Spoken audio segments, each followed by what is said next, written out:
আসসালামু আলাইকুম প্রিয় দর্শক। ঠান্ডা অনেক বেশি পড়ে গেছে, আমরা দেখতে পাচ্ছি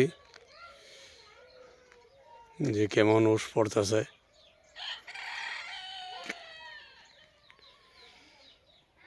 এই ঠান্ডার মাঝে ঠান্ডা পানি দিয়ে ওযু করে ফজরের নামাজ পড়া কত একটা কঠিন কাজ। আল্লাহ রাব্বুল ইজ্জত ওয়াল জালাল বলছেন, এই ফজরের নামাজে যদি আমরা যাইতে পারি, আল্লাহ তাআলা প্রত্যেক বান্দার আমল নামায় এক ওয়াক্ত ফজরের নামাজ পড়লে 400 বছরের ইবাদত তার আমল নামায় লিখে দিবেন। সুবহানাল্লাহ। আমরা প্রত্যেকে ইনশাআল্লাহ চেষ্টা করব ফজরের নামাজটা জামাতের সহিত পড়ার জন্য। আমিন।